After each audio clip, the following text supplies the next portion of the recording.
Young Thug has just dropped a new song, responding and dissing to all the drama and controversy that's happened this past week. He basically admitted to snitching, dissed Gunna and half of YSL, and really, by the way he's talking on this song, I wouldn't be surprised if he gets sent back to jail for violating his parole. Let's break down Thug's closing arguments and who he dissed on it. Oh, and actually let me correct myself, this song quote unquote leaked, but let's be real, we know he leaked it on purpose himself. Thug would open up the song denying the fact he snitched and that he doesn't regret anything he's done. Yeah fella, I did what I did, trying my best to help my mother effing brother get out of a situation he was in. I'm presuming this is in reference to the Pee Wee Roscoe situation where he shot up Lil Wayne's tour bus in 2015. This week Thug has been exposed and clowned by the entire internet after an old police interview surfaced where Thug voluntarily spoke to detectives and stated that Pee Wee did the shooting, often commits crimes and sells weed to Wayne. I guess in these lines, Thug is trying to say, yeah I did those things but I was just trying to help my brother out in a terrible situation he got caught up in. I guess. I'm not sure why he would really admit to that though. He would then say he has no regrets in regards to telling. Ain't no ratting me at all, and that he would really die before he would tell on his friends. So he's already basically contradicting himself at the start of the song. He opened it up by saying, yeah I did it, I spoke to the police, but now he's saying he's not a rat and would never tell on his friends. It's not making much sense. However, in a recent interview with Big Bang, he would argue that he didn't say anything that got anyone in trouble, and that's why he technically didn't snitch. I didn't tell on Roscoe, I tried to free Roscoe, but I'm saying Roscoe didn't shoot at the bus. Yeah. We be serving these they come to Atlanta. He ain't shoot at this bus. They ain't beefing. Yeah. That's what I'm telling the police. Yeah. Any street in the world gonna understand that. The police mentioned the names. I just gave them my stories. Okay. The police mentioned their name. I ain't bringing no name up in the interrogation. The police mentioned these names. You acting like I'm in this motherfucker saying, oh, Big Bank Black, some who the police don't know. I'm naming Superstar. The police know every one of these. I'm telling these my partner ain't committed the crime that he in jail for. And a nigga like, yeah, telling the police that Duke committed the crime that he in jail for. That's the difference. Only thing I regret in my life is effing with them F fellas at all. Bruh, F y'all suckers, and it's a big difference between me and y'all. Y'all fellas point a fella out and say they did the crime. Fella, I say he didn't, you dig. Thug says that his biggest regret was ever being friends with some of the YSL associates that have now turned on him. And that apparently the difference between what they did and him is that they pointed someone out to the police and that counts as snitching. Whereas Thug apparently tells the police he didn't do the crime. I don't know if I'm stupid or something, but in the police interview, Thug literally said Pee Wee did the shooting. This nigga fucking damn shot at this nigga was. I don't know, honestly, I don't know who the fuck did it. They said Roscoe, but I don't want to like block out y'all case by saying Roscoe didn't do that. That fool, I'm like, you shot at somebody, bro. But I don't fucking know, cause every day nigga broke fucking ball. I don't know. I honestly don't know.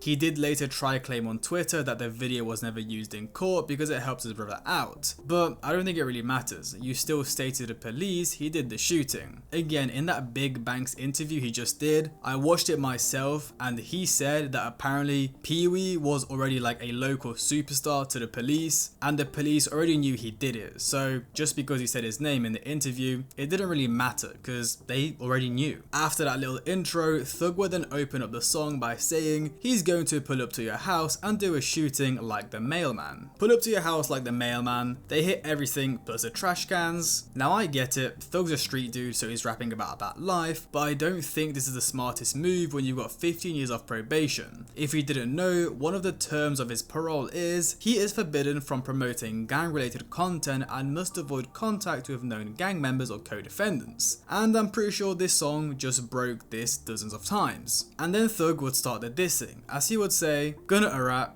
Yak a rat, Slug a rat, Woody a rat, F that fella Obama, he's all mad about baby mama, SlimeLife Shawty, make sure you put down your 40. DK, okay, he gay. Now you might be wondering why he's dissing these people, and some of you may not even know who they are. Well, let me break it down.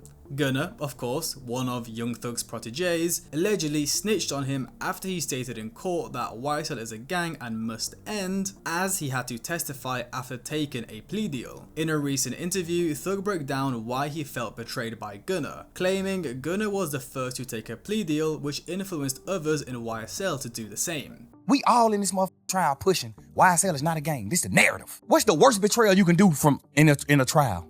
Well, we saying YSL is not a game. What's the worst you can do? Say it's a fucking game. He the first plea. For real?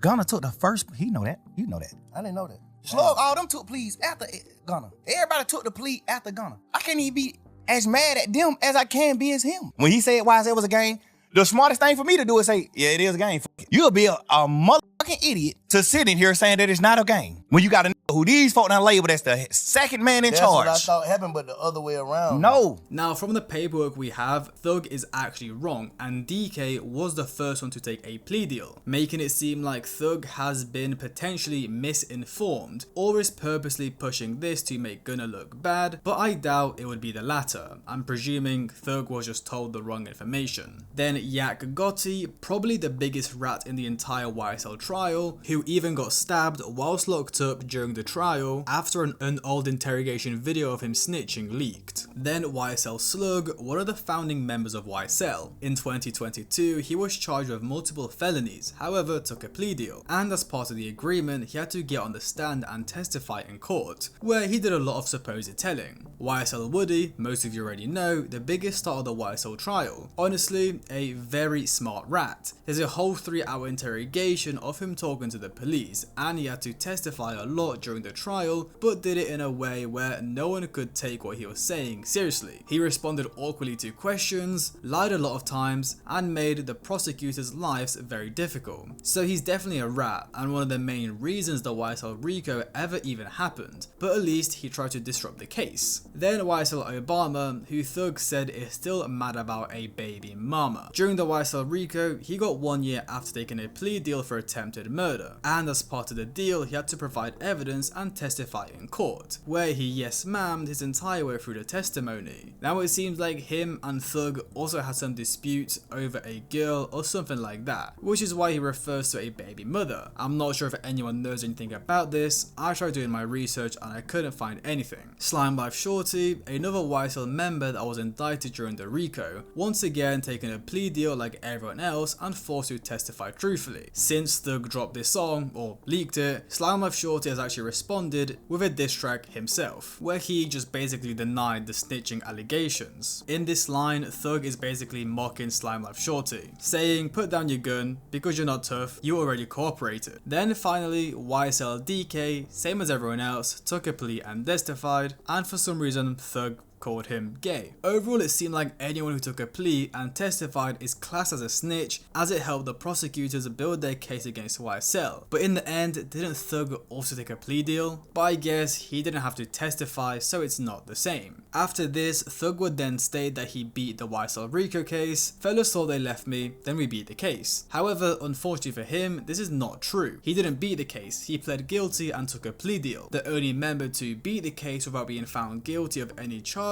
or taking a plea deal was Yak Gotti. However, I can understand why Thug did say he technically beat the case. If I went from facing life in prison and then to coming out basically free, you know, he's not free, he's got 15 years of probation and there's some very strict terms, but as I said, if I went from facing life to being let out, I would say I beat the case. Thug would then address the YSL RICO trial and how he paid for everyone's legal team, yet they all took the easy way out. They gave 14 fellas ease, it only cost 300 bands. What he could be saying here is that while he sat behind bars fighting the case, a big chunk of YSL took the easy way out by copying plea deals. And from what I can find online, at least 14 defendants took plea deals, which correlates with Thug saying in this bar 14 fellas took the easy way out. Each one of these people walked away with probation or reduced sentences, while Thug was not only fighting the ongoing prosecution, but the additional information and evidence they provided by testifying. Then the 300 bands part, it could be him claiming he paid around $300,000 to cover lawyers for everyone, trying to keep YSL solid. But in his eyes, that money went to waste because most of them still folded the second the state offered them an easier easier option. Told my lawyer speed up the process, I'm tired of all these charges. And this bar lines up perfectly with what we heard in court. His own lawyers had actually said they felt confident they could win the trial and prove him not guilty on a lot of charges. But Thug wasn't focused on that anymore. After sitting in jail for years with no bond,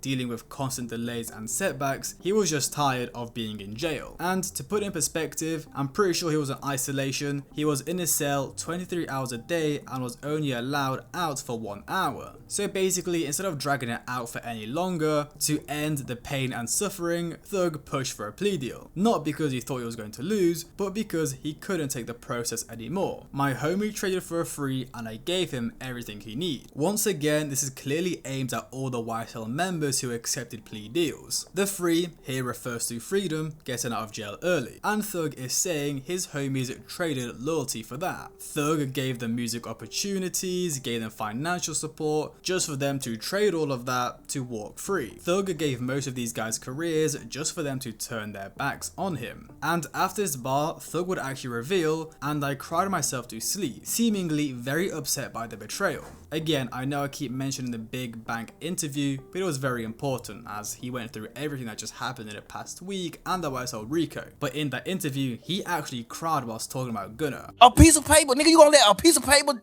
in all this shit? Nigga, we men, bro. We brothers, nigga. Ain't no nigga in the world making me go against Gunna. No nigga, bro.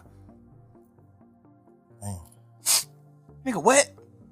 Yeah, you been around me 10 years knowing you told on our other brother. You told on Duke. Bro, you told on Duke, bro.